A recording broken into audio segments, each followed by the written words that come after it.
Be careful when you use your PlayStation because it might get banned. The PS5 news lately has been all about the issues the console is having, but the biggest one of all is still that people cannot find this thing, which is absolutely crazy. Obviously, it's just a perfect storm of a ton of demand and there just not being enough parts to make these consoles because of the whole pandemic thing, but it looks like things are starting to look up on that front. According to a recent article, which has an interview with the CEO of Sony itself, Kenichiro Yoshida, he's saying that they're increasing production on PS5s to the point where they're trying to make over 22 million of them a year. Now, you might think that's a little bit presumptuous of them to assume that 22 million people are looking for PS5s to buy in a year, but according to data that Sony has released, even with the pandemic slowing things down, they've been able to make more PS5s than PS4s at this time in that console's life cycle, and they've already sold more PS5s than PS4s in that console's life cycle. That was a confusing sentence and I made it through. It really goes to show how badly people want PS5s because they've already sold 9 million of them. And I know that a lot of scalpers are buying PS5s with bots and stuff like that, but people are buying those consoles from scalpers. So the PS5s are getting into people's hands even if they are paying a little bit more money for them. But it's good to know that Sony is increasing production because if there's more PS5s out there, that makes them more available, less people want them, the price of the scalp PS5s goes down, everyone's happy except for the scalpers. Now this is just good news in general because if Sony's able to ramp up production on PS5s, that means graphics cards are also able to ramp up production, Xboxes are able to ramp up production. We could see that Nintendo Switch Pro coming out a lot sooner than people are assuming we're going to see it. The Steam Pal is probably using very similar chips to all this stuff. It means that we're going to see more consoles on shelves and more people will be playing video games, which is the best part out of all of this. And if you're one of the people who still haven't managed to get a PS5 yet, you really don't have too much to worry about for at least a little bit because it seems like Sony is just going to keep releasing every game they make on the PS4 as well. So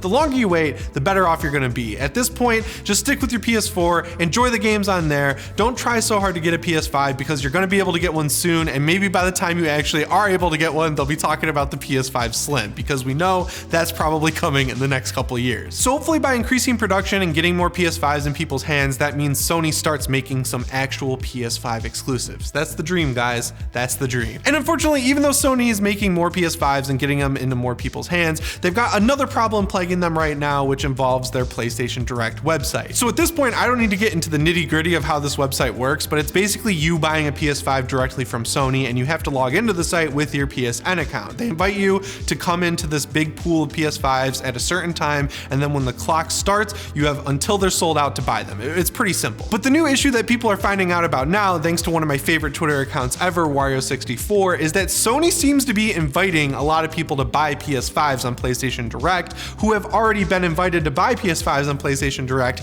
and have gotten PS5s. If you scroll through the replies to his tweets or some of the quote retweets, there's people saying like, yeah, I already bought 5 PS5s from PlayStation Direct and they're inviting me to buy another one, which is kind of crazy because you'd think Sony would have some sort of system on their back end that would help them only send out invites to people whose accounts haven't bought PS5s. And really, a couple videos back when I was talking about how Jim Ryan said Sony was making this like a priority issue to get the consoles into people's hands instead of scalpers, I was really skeptical of that and I was like, man, am I being too hard on Jim Ryan? Obviously, I'm not being too hard on Jim Ryan because they can't even figure out how to sell PS5s to people who don't have them. They're just selling them to anyone, even if they already have one. It's crazy. So I guess if you haven't bought a PS5 and you're still looking for one, the smartest thing to do would be to make friends with someone who's already got one from PlayStation Direct and then just use their email to log in and buy a PS5 because they're gonna have a better chance of getting invited than you. It is very bizarre to think that that's the best option for you, but I honestly think it might be. So I'm sure by this point you've seen the news that with the new Avengers update that brought a new villain sector, something people have been waiting a long time for, new content in this game that's supposedly a looter shooter like Destiny but has nothing to do after you beat the game. The big problem that shipped with that update is that it would show the user's IP address on the screen. So if someone was streaming the new update for Avengers on day one, their IP address would be displayed on the Twitch stream, which is really, really bad. And I'm pretty sure it even bounced around the screen a little bit so that it wasn't just in one spot that could be cropped out. It was a really weird problem. It only took them a couple days to fix it, but man, I just don't understand how something like that ships. And I think it just goes to show the overall problem problem with Avengers, which is that it should have never been a looter game in the first place. It's very clear when you play the story that it did not start out as a looter. And that's it. There's no end game in Avengers. So when you beat the game, you can sit there and grind up a character to be at max power level and just hope that one day they'll add something in where you can actually use this heavily powered up character. But I don't think they're ever going to get to that point. And I really think the writing is on the wall for Avengers because Square Enix is the publisher of Avengers, right? They make Avengers, this online looter shooter that has 4-player co-op, but they're also putting out a Guardians of the Galaxy game that looks a lot like Avengers. Why wouldn't that just be DLC that's story content being added into Avengers? Why do you got to make it a whole different game?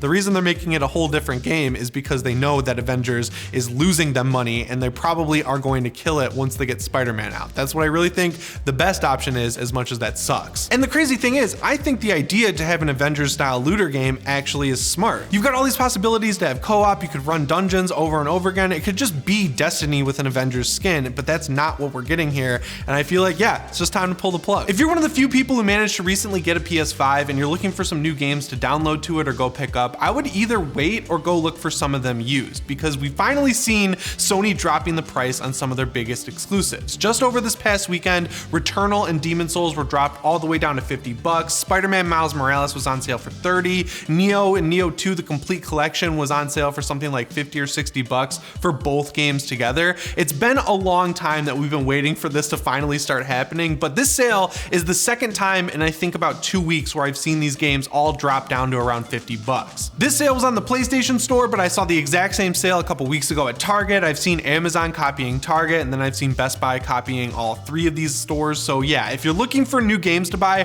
hold out and don't buy any of them for full price. I mean, you can even go on eBay and maybe buy a secondhand disc. Just because games are $70 now doesn't mean you have to pay $70. And that's not really to say that any of these games aren't worth $70. I got Returnal day one and I'm really enjoying that game. It has an Alien Covenant vibe and the whole roguelike aspect of it makes it a lot of fun to replay. Spider-Man Miles Morales was totally worth $50, not just because it's a big expansion of Spider-Man. It had a full-on new story and a really cool new version of New York that was set during Christmas, and the ray tracing just made it feel that much better. And Demon's Souls, man, like Demon's Souls is the underrated MVP of all the PS5 games. I love it so much. I really think it's cool that they kept the game exactly the same pretty much from the PS3 version. They just cleaned it up a little bit to balance things out, and they made the graphics like so much better. There's a part that you can see in the trailer. I actually think it's the thumbnail for the trailer when the main Demon's Souls guy, he doesn't have a name because you make him, he like walks out of a castle and like lightning strikes a tree and it like cracks in half and catches on fire. That was like one of the most cool gothic horror movie things I've ever seen. So yeah, if you haven't played Demon's Souls,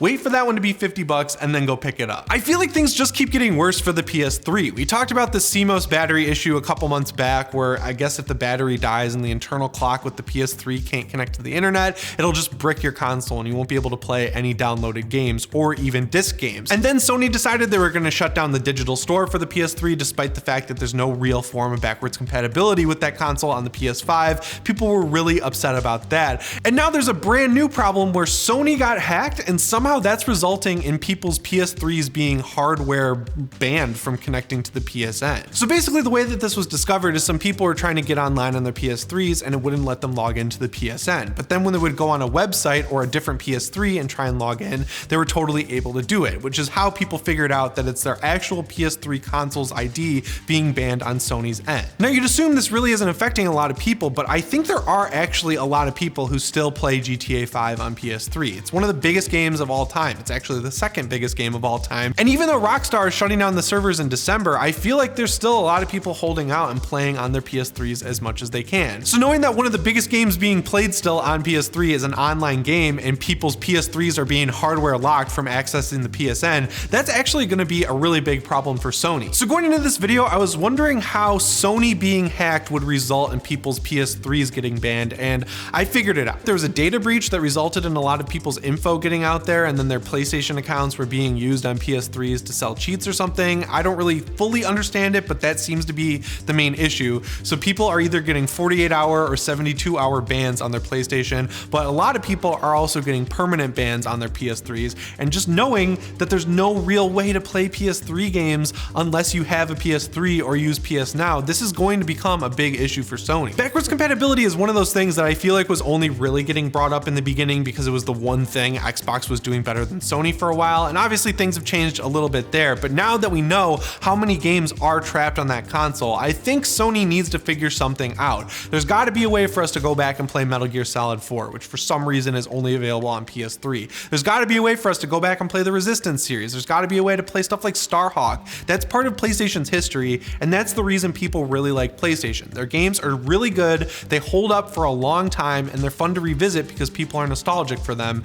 And so now, one of the main and really the best way to go back and play these old games is getting people's consoles banned from connecting to the internet, which in turn means they probably won't be able to play a lot of their digital games after a while. It's just not a good situation, and the fact that Sony hasn't come out and said anything yet is super disappointing. The funniest thing about all of this is that people think Sony is just looking for a reason to get people off of PS3s because we all know that the PS3 is insanely easy to hack and run old games on. That's the biggest reason why Sony even decided to shut down the PS3 and Vita stores in the first place. They were totally happy to leave those things running because they were just making passive income when they didn't have to do anything with the stores. But then when the consoles got hacked, and people started putting free games on them or playing Nintendo games on them, that's when Sony decided we're just going to pull the plug. So now that PS3s are getting hardware banned, people are like, is Sony doing this? But I don't think that's actually what's going on. Either way, it sucks, and I honestly don't have a positive thing to say if your PS3 does get banned. Maybe you should just go out and buy a few of them so that if it does get banned, you can just boot up a new one. And there's another big issue tied into all of this nonsense that's going on with the PS3, which is that a lot of patches are being removed from Sony's servers, which is a huge issue because the PS3 generation was one of the first generations where you didn't get the entire game on a disc. You'd have to put the disc in your PS3 the day it came out and then download like half the game as a day one update. So a lot of these games that need those day one updates to actually be able to play the games, you can no longer download the patches for them because they're being removed from Sony's servers. And Sony still, again, has not said anything about this. So basically what I'm saying is, Sony, make us some PS3 backwards compatibility. It'll fix all of your problems instantly. Anyway, guys, that's all the PlayStation news I have for you today. Make sure you let me know what you think of all of it down in the comments below. Or remember, if you want to stay PS ready, subscribe and set your notifications to all. As always, my name is Jimmy Champagne, and I'll see you in the next one. Thanks for watching.